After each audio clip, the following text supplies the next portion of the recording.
chapter 1, verses 1 to 7.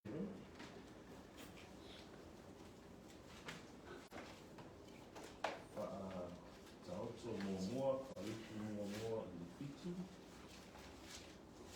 So Proverbs chapter 1, verse 1 to 7. Taoto Momoa, Kariku Momoa, Lufitu. I'll pray and then we can.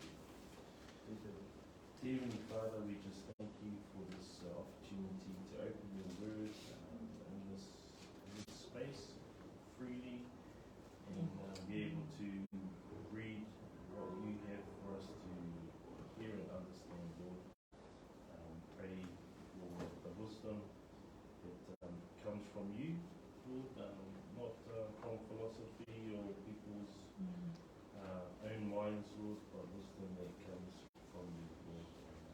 Just pray as we read that we are edified by the reading of your word. In Jesus' name we pray. Amen. So Proverbs chapter 1, verses 1 to 7. I've got a new NASB version, so I'll read from this one. The Proverbs of Solomon, the son of David, king of Israel, to know wisdom and instruction, to discern the sayings of understanding, to receive instruction in wise behavior, righteousness, justice, and equity, to give prudence to the naive, to the youth knowledge and discretion.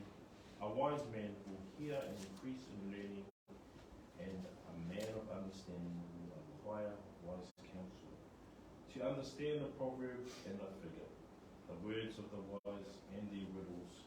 The fear of the Lord is the beginning of knowledge. Fools despise wisdom and instruction. Our Samuel readers, please. Yeah.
So just reviewing last time when I introduced Proverbs, I just focused on Proverbs 1, verse 1. Proverbs of Solomon, the son of David, king of Israel.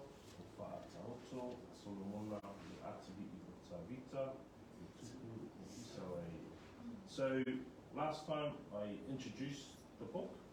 Proverbs, just a reminder, is sayings that express timeless truth and wisdom. So the wisdom from that time of Solomon is relevant today and even beyond our life. So Proverbs means to be like, and we are comparing two things. In the book, we're comparing wisdom to foolishness. We also looked at who was Solomon. So in that passage, it says he is the son of David who wrote a lot of our Psalms, king of Israel. And also, we looked at why is Solomon qualified to give wisdom.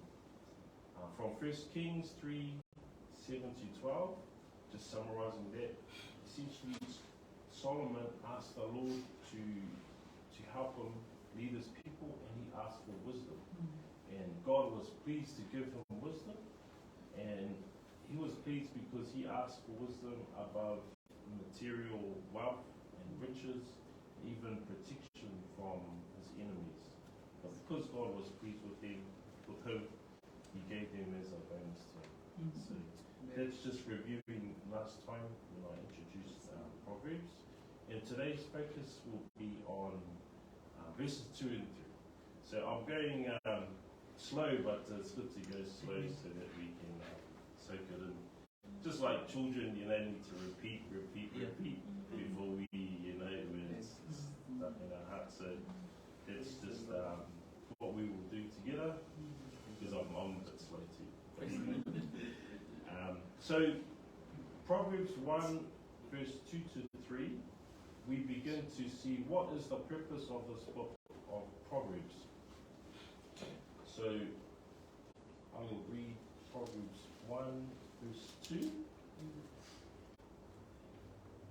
And if we can have our Samuel read this too, read parts of more. So to know wisdom and instruction, to perceive the words of understanding. Again, to know wisdom and instruction, to perceive the words of understanding. Our Samuel readers, please.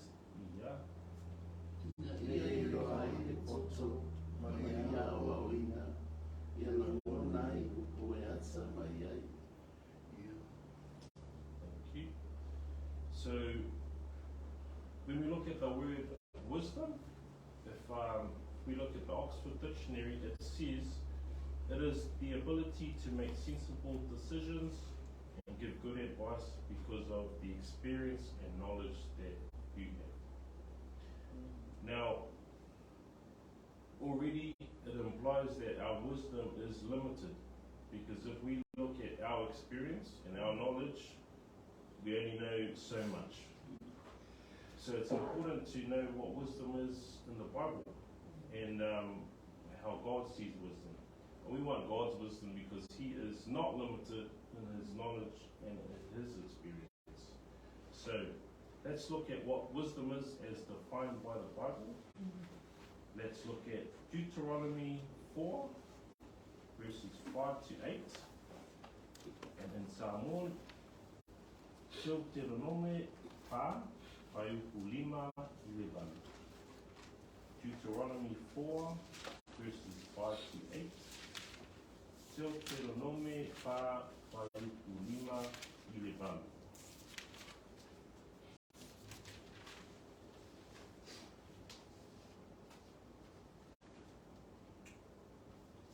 will read in English. Deuteronomy 4, verses 5 to 8. See, I have taught you statutes and judgment, just as the Lord my God commanded me, that you should do thus in the land where you are entering to possess it.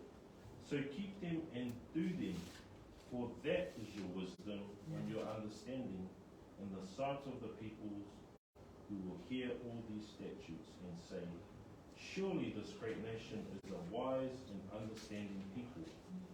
For what great nation is there that has a God so near to it as is the Lord our God whenever we call on Him? For what great nation is there that has statutes and judgments as righteous as this whole law which I am setting before you today? Our Samuel readers, please.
la fono, no zone.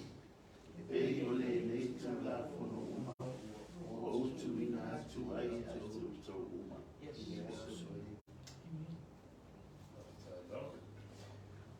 So here we have Moses pleading with his people, the Israelites.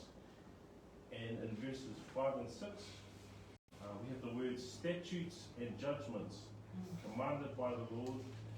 And if it is followed, that is your wisdom and understanding. So basically, Moses is telling the Israelites that wisdom is obeying the commands of God. To extend on the word wisdom, it comes from the Hebrew word chokhmah, meaning the skill of living a righteous life as God intended. Okay, another way to frame the word wisdom is placed in a person is a wise person is one who seeks after the Lord and seeks to obey his commandments. Okay, so very different to the secular definition of wisdom, where it's about your experience and your knowledge. Here, wisdom, according to the Bible, is obeying the commandments of God. When we do that, we please Him. When we please God, then He shows His favor to us. So that is the wisdom that we would like to have. Back to Proverbs 1:3.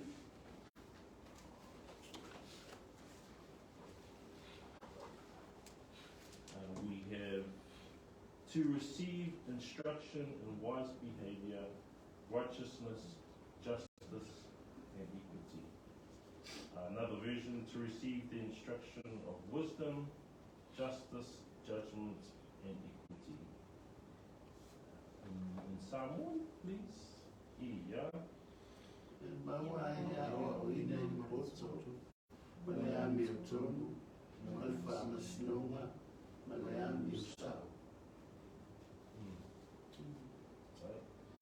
Now, there's a few words here. Wisdom, justice, judgment, equity. And I won't do an exhaustive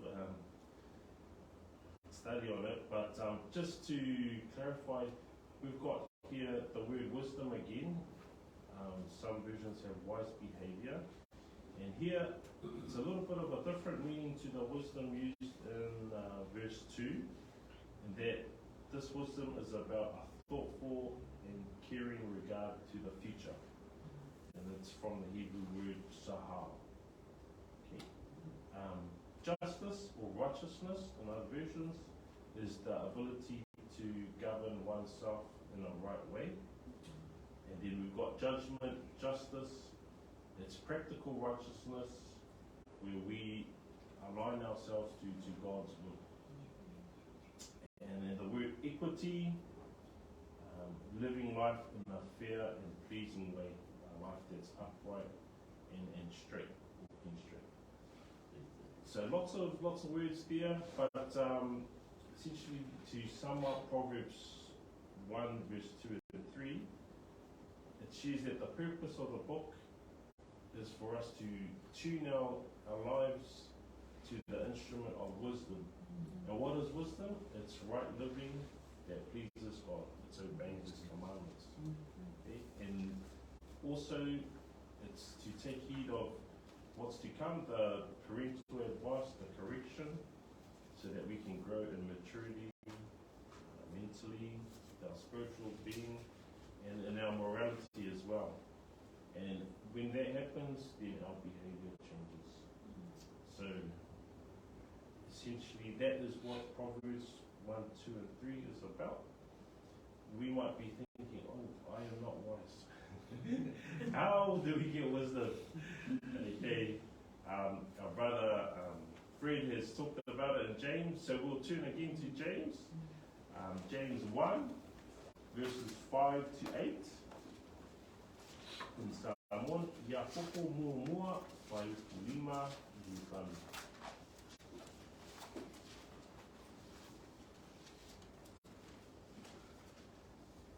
And just for a change, I might have